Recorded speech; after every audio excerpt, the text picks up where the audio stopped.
if you're new to SolidWorks, master these 5 features. Okay, so I'm going to show you the 5 features that most of the models are using. And if you're new to SolidWorks, you're going to have to know these features. But before we start with this, if you want my free course, how to build your first model, then click the link below and you can access that course for absolutely free. And also, if you want a full course, you can also check it out below. So the first feature that we have are sketch relations. So before you start building a model, you have to create a sketch. And then once you create a sketch, you have to put dimensions. But a lot of people forget, put relations. Okay, so that's the first step. Once you build a sketch, you have to put relations between sketch entities. So what I mean by this? So we have this sketch, and this sketch is blue. That means it's not fully defined. And now if you convert this sketch into 3D model, and later you change some dimension, what's going to happen is your model will break. So that's why we want to put relations. So for example, I can say like this. I want that this point here and this point here will be on the vertical line. So what it means by that? So if I click on this point and hold Control, click on this point, I have here relations: horizontal, vertical, coincident, fix, merge, right? So I will say vertical. You know what happens here is these 2 points are on the vertical line. And we can see this symbol here, vertical line, right? So now we have this relation, we can click OK. Or, for example, we can say that this line here has to be horizontal. So we click on this line. And then here we have add relations, and we can choose horizontal. Now here we have horizontal symbol. That means this line will always be horizontal, okay? Or what we can say also is like this line here and this line here, they must be parallel. So we select this line and this line here, and now here we have collinear, perpendicular, right, parallel, and we're gonna choose parallel, like this.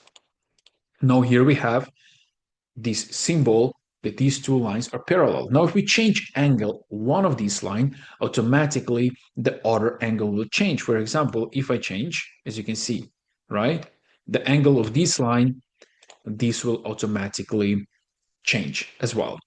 Or for example, we have here equal. That means that the length of 2 lines must be equal. For example, I can select this line and this line, and I can go here equal, like this. And now, if I change the length of this line, automatically this will change as well, right? So before we start putting dimensions to our sketch, we have to define these relations. And this is very important because later, once you're gonna make some changes, either to your model or to your sketch, your model will not break. So this is number 1 technique, tool that you must know in SolidWorks, sketch relations. The second one is extruded boss base. So we have the simple sketch that we can extrude. And a lot of people just know how to extrude, right? You can just simply go here to the extruded boss base features, and you can select the sketch, and you can use here blind extrusion depth 10 millimeter, or you can increase that and you can extrude that. Let's click OK. This is extrusion. But extrusion is more than that. So let me show you more options with extrusion. So we go here, edit feature, and instead of blind, we have other options here. We have through all, up to next, up to vertex, and so on. So for example, if I select here through all, what's going to happen? This sketch will go through everything that's in front of him, right? So for example, we have this model here in front of the sketch. It goes through that model, and then it ends here. Then, for example, we can go up to next. It goes up to the next object in front of the sketch, which is this model here, right? As we can see here. Then we can go here up to vertex. Now we have to select here vertex, right? So for example, I can select this vertex, and now the extrusion is, as you can see, up to this vertex or up to surface. I can select the surface and I can say this surface here. Or I can go here, offset from surface. I can select this surface, and I want to have offset 10 millimeters from this surface. And now extrusion goes up to 10 millimeters to this surface. Then we have here up to body as well, and we have meet plane. Up to body is the same thing. We have body, select this one, and it goes up to the body. And we have also meet plane. That means it goes equally in both directions, extrusion, right? For example, I can extrude this, and we can see we go into direction. So that's about extrusion options. But also we have a start sketch option. So what that means. So let's go here with a blind, for example.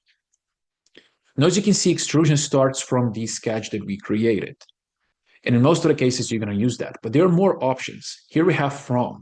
So now we have selected sketch plane. So extrusion starts from the sketch plane. But here we have options. It starts from sketch face plane. For example, let's extrusion starts from this face. As you can see now, we have a sketch here, but extrusion will start from here with a counter of the sketch. Or, for example, we have a vertex. We can select, okay, let the extrusion starts from here. As you can see here, right? From this vertex.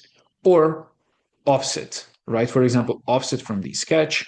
We can go here 10 millimeters. It starts 10 millimeters from this sketch. So this way, you can have different types of extrusion that can help you a lot when you're building a 3D model. So this is tool number 2. Tool number 3 is mirror. So when you have one model and you have to create another model next to this model or close to that model, you can use a tool mirror. So we can mirror that model. Now, to mirror that model, you must have a mirror face or plane. Now, this can be some plane that you create. This can be one of the standards plane that you have here, front, top, right, or it can be also a face, right? So what do we have here? We have this model, and now we're gonna mirror this model about this plane. So we go here to the mirror.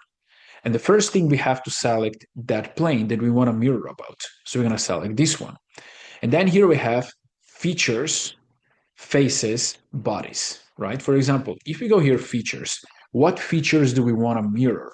So we can select, for example, this one, which is boss extrude 2. We can click OK. And now nothing happens. Now, why is that? If we close this, we can see that here we have two bodies. This one and this one. Those are separate bodies. So that means we have to use their bodies to mirror. So if we go here back, select this plane, we go here, bodies to mirror, select this one, now click OK. Now it works. Okay. And the same thing, instead of the plane, we can use a face. For example, we can go to the mirror, we can use this face, bodies to mirror, for example, this one here. Let's click OK. Now we got this one. Okay, so when you quickly have to mirror something, then you can use a tool mirror, and that can save you a lot of time. Tool number 4 is rip. So when you have to create a rip to make your model much more stronger, then you have to use a tool rip. Now, to use a tool rip, you just need one line. Okay, so for example, I want to create a rip here on this plane, right? That connects this part, this face with this face here, these two faces. So the first thing that I have to do, I have to create a sketch. So I'm going to go on this plane and I will create a sketch. And the only sketch that I need to create is one line. So we'll go here and I can create a line from this face to this face here. Okay. And now if I want, I can put an angle here. Okay. I want that this will be on the certain angle, 60 degrees. This is too much. Let's go 40 degrees. Like this. Also, you can put on here dimensions. So from here to here, we're going to have, let's say, 40. Like this. Let's click OK, and we can exit sketch. And now we can use this line to create a rip. So we go here to the features, rip, and now we have to select that line. So we can select this one here, right? And here we have the thickness. And we can either go on the both sides, as you can see, or we can just go on the one side, left side or right side. So let's go on this one. Here we have, okay, what's going to be the rip thickness? We have 10 millimeters. And here we have extrusion direction. So for example, we can go into this direction like this. We can go into this direction like this. And also we can flip sides to the material or to the opposite direction. So let me show you this one here. First, like this. And let's click OK. Now we got this, right? So that's just one way what you can create with a rip. But also what we can do here, if we go here, edit feature, we can go here with different extrusion direction up to this material. Let's click OK. And now we got this with a simple line, right? So these are two different things that you can create with a tool rip. But for example, if you want to go to opposite direction, let's say here, flip material side to this direction, let's click OK. This will not work because there is nothing here that stops, right? This extrusion. That's why you need to have material in the direction of the extrusion. So this is the tool number 4, which is rip. And tool number 5 that I'm going to show is shell. Okay, so this is how we can create a shell on our model. So here we have a tool shell. So we click on a shell and here we have the thickness. Okay, so what thickness we want to create. So let's go here with 3 millimeters. And then here we have, okay, what face do we want to remove? Okay, so we can select this one here. And now we can just click OK. So what happened now, we remove the material, we remove this face and all the material, and we left only thickness 3 millimeters, as you can see here. Now, for example, what we can also do, we can remove more faces. So let's delete this. We can say, okay, we want to remove this face, and this face. Let's click OK. And now we got this. As you can see, we remove these faces and all the material inside, and we have a thickness 3 millimeters. But now, for example, we can say, okay, we want to have a different thickness on different faces. We can also do that. So let me show you. We go to the shell, and we can click here. And we can say, okay, on this face, I want to have 3 millimeters. On this face, I want to have 5 millimeters. And on this face, I want to have 10 millimeters. So now if you click here on the face 1, you can see it's 3. Face 5, this one here, you can see it's 5 millimeters, and on this face is 10 millimeters. Now we can click OK. And now look at this. Different thickness, right? 10 millimeters, 5 millimeters, 3 millimeters. And this is how you can create a shell on your body, removing different faces and creating different thicknesses. So these are the 5 most common tools that you're going to use on pretty much every model that you're going to have to create. Now, if you want the free course showing you more of these tools, just click the link below. You can access the free course. And also you can check out down below a full course. See you in another video.